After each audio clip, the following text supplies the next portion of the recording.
leur papa.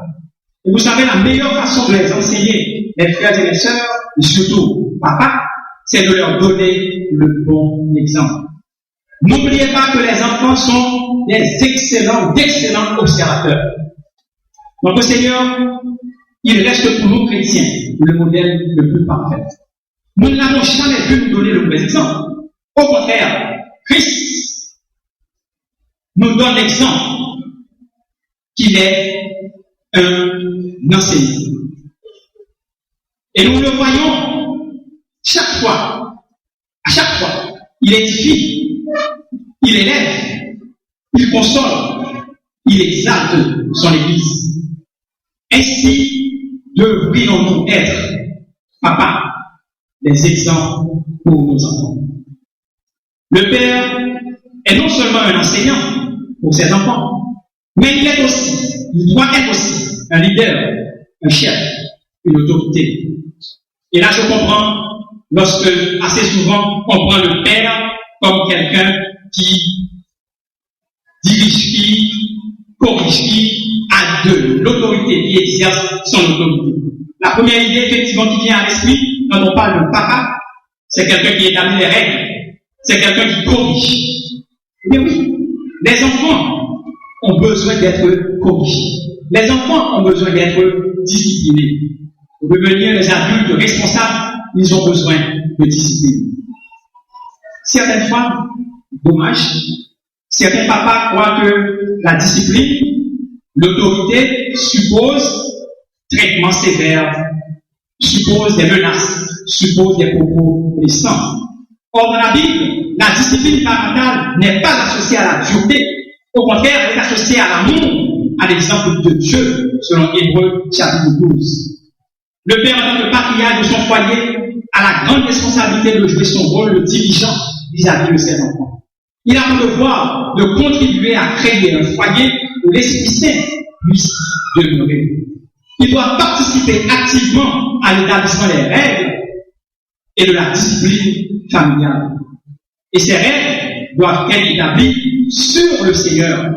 Au psaume 127, nous lisons « Si l'Éternel ne bâtit la maison ». Cela veut dire que le père de famille, il doit savoir que le foyer doit se reposer sur l'Éternel. Sinon, ce sera comme un château de cartes. Et n'importe quoi, n'importe quel vent peut le détruire. Papa, vous devez marquer le cœur de vos enfants quand ils sont petits. En étant leader, en étant l'autorité de la famille, papa, vous devez être à l'écoute de vos enfants. Nous devons les encourager dans ce qu'ils font. Avez-vous déjà vu un enseignant décourager son élève? Jamais. Le bon prof, même quand l'élève est un chrétien, l'encourage et l'aide. Alors, vous, père qui êtes ici ce matin, êtes-vous un père qui exhorte? Ou sommes-nous un père, des pères qui exhortent? Sommes-nous les pères qui encouragent? Très souvent, nous, papa, nous pensons en tant que leader, nous ne devons pas nous montrer affectueux envers nos enfants. C'est une très mauvaise pensée. Et à ce sujet, j'aimerais partager avec vous l'histoire d'un petit garçon. Ce petit garçon, il est resté au seuil de sa maison, la maison maternelle, très tard. Un enfant de 8 ans. Il attendait son papa qui rentrait de son travail. Et quand il l'a vu venir, il a accouru pour sauter sur les épaules de son papa. Il a laissé sur le père se déshabiller, prendre sa douche, prendre sa nourriture. Et il a appelé son papa pour lui dire « Papa, combien gagnes-tu par jour ?» Le papa n'a pas voulu répondre. Il a insisté, disant « Papa, s'il te plaît, dis-moi combien tu gagnes par jour. » Et après maintes hésitations, le papa lui dit « Je gagne $12 par jour. » Et il est allé. Il est retourné, il a dit, papa, tu es sûr que tu gagnes $12 par jour? Papa a dit, oui, je gagne $12 par jour. Est-ce que tu peux me donner $6, s'il te plaît? Et le papa lui dit, mais qu'est-ce que tu vas faire avec $6? Un jeune, 8 ans, qu'est-ce que tu vas faire avec $6? Le papa ne lui a pas donné les $6. Il est allé, il est retourné dans sa chambre avec les larmes aux yeux. Quelques instants après, le papa s'est approché de lui dans sa chambre pour lui dire, mon fils, pardonne-moi, j'ai été dur envers toi. Je n'étais pas tendre envers toi. Voici les $6. Et le fils de lui dire, non papa, j'ai eu le temps de trouver les $6. J'en avais besoin parce que je voulais avoir $12 pour acheter ta journée. Et maintenant, c'est le papa qui est répondu. Quelle leçon pour ce père de famille. Nous autres papas, très souvent nous pensons que nous n'avons comme seule responsabilité que apporter de l'argent à la maison.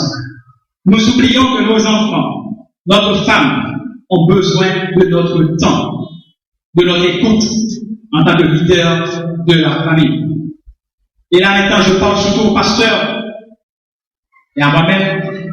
Nous pensons qu'il est plus important de passer plus de temps avec les membres de l'Église qu'avec notre famille, avec nos enfants. Et vous savez, je connais un pasteur de l'Amérique du Nord qui eut à dire du rôle de la chair. S'il devait vivre une nouvelle vie et qu'il devait corriger sa vie, cette nouvelle vie, il passerait plus de temps à prier et plus de temps auprès de ses enfants. Les enfants, comme on dit tantôt, sont de véritables observateurs. Tout ce que fait, tout ce que dit un papa est enregistré, capté par les enfants. C'est pourquoi nous devons leur donner le bon exemple. Et permettez-moi une nouvelle fois de partager avec vous cette petite histoire. Un papa, une fois, est retenu il n'a pas été à l'église parce qu'il a dû aller travailler le dimanche. Le dimanche d'après, fatigué, il n'a pas été à l'église. Et le troisième dimanche, il ne s'est pas senti en forme. Peut-être, s'il y avait chikungunya, je dirais qu'il était atteint de chikungunya, il n'a pas été à l'église. Et son fils de 5 ans, le lundi, après le troisième dimanche, lui dit, papi, tout triste, mais qu'est-ce qui s'est passé? On va avoir un mois depuis qu'on n'a pas été à l'église. Donc vous voyez, les enfants, ils sont là, ils suivent, ils observent, ils connaissent notre force en tant que papa, en tant que maman, ils connaissent aussi notre faiblesse. Mes frères et mes sœurs, vous ne réalisez pas l'influence que peut avoir le père dans la vie de son enfant. Le père, il est non seulement un enseignant, non seulement une autorité, mais le père, il est un protecteur. Dans l'Antiquité, grâce à sa force physique, le père protégeait ses enfants, protégeait sa famille contre les agressions extérieures. L'homme du XXIe siècle sera de plus en plus appelé à assurer, en plus, une sécurité émotive, non seulement pour ses enfants, mais aussi pour sa femme. Et c'est d'ailleurs l'une des responsabilités, l'une des principales demandes de la femme moderne, la sécurité, la protection. Papa, les enfants ont besoin d'être protégés des mauvaises influences, protéger des mauvaises fréquentations, des fréquentations susceptibles de nuire à leur épanouissement. Vous ne pouvez pas être l'autorité de votre famille si vous ne protégez pas vos enfants. Tout comme le Père Céleste vous protège, vous avez pour devoir, vous avez pour responsabilité, père de famille, de protéger vos enfants. Et les enfants doivent sentir cette protection. Tout comme nous disons, Dieu est pour nous un refuge, nos enfants doivent pouvoir dire aussi, mon papa est mon refuge et mon appui, un secours qui ne manque jamais dans la détresse. Le père de famille, dans son rôle de protecteur, doit prendre soin de sa famille. C'est d'ailleurs l'une des raisons qui me porte toujours à conseiller aux jeunes hommes qui ont l'intention de prendre femme, de se préparer professionnellement d'abord. Car vous devez prendre soin de votre femme et de vos enfants. C'est Paul qui dit en 1 Timothée chapitre 5, verset 8, si quelqu'un n'a pas soin des siens, et principalement de ceux de sa famille, il a renié la foi et il est pire qu'un infidèle. La présence du Père auprès de son enfant, mes frères et mes sœurs, doit pouvoir le rassurer. Lorsque nous allons en présence de notre Père Céleste, ne nous sentons-nous pas rassurés? Ça doit être la même chose pour nos enfants. Non seulement le Père est un enseignant, un leader d'autorité, un protecteur, mais il est aussi celui qui partage avec son enfant la chose la plus importante au monde. Et là, j'aimerais vous poser des questions. Qui peut me dire ici ce matin la chose la plus importante au monde? Qui peut me dire ça? Mais laissez-moi partager avec vous la chose la plus importante. La chose la plus importante au monde, c'est de se rappeler que la chose la plus importante doit demeurer la chose la plus importante. La chose la plus importante au monde, c'est de se rappeler que la chose la plus importante doit demeurer la chose la plus importante. Alors pour nous, papa, pour un père de famille, c'est quoi cette chose qui doit demeurer la chose la plus importante? Toujours. Vous savez, dans le monde occidental, moderne, on dit que la chose la plus importante, c'est le bonheur, être heureux. Tout le monde cherche le bonheur, tout le monde cherche à être heureux. Mais la Bible ne le dit pas.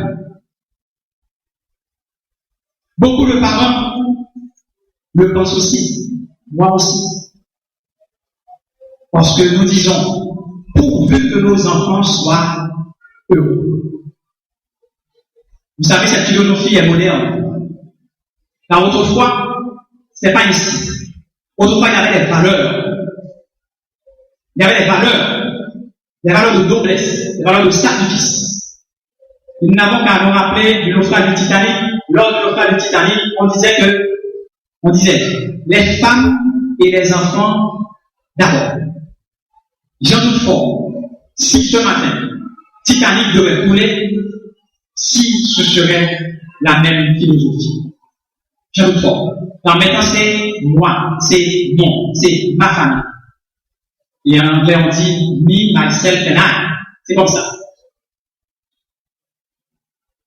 Beaucoup de pères chrétiens, beaucoup de parents chrétiens se laissent mener par cette philosophie. Le bonheur des enfants. Je n'ai rien contre le bonheur des enfants. Je n'ai rien. Mais vous dites, moi aussi, je cherche le bonheur des enfants, de mes enfants, tout le monde. Mais sachez que nos pensées ne sont pas les pensées de Dieu. Si pour nous le bonheur, c'est la chose la plus importante, pour Dieu, ce n'est pas la chose la plus importante. L'important pour Dieu, c'est de chercher à le glorifier. Et donc, la chose la plus importante pour nous, c'est de porter nos enfants à glorifier Dieu toujours. Les enfants peuvent être heureux. Les enfants seront heureux. Nous pouvons encourager nos enfants à être heureux, mais à l'être en recherchant la volonté de Dieu, tout en glorifiant Dieu. Tout le monde cherche aussi le succès de leurs enfants. Lorsque l'enfant apporte le carnet avec 7, nous disons, donnez-moi 8. Lorsqu'il apporte 8, nous disons, donnez-moi 9. C'est normal.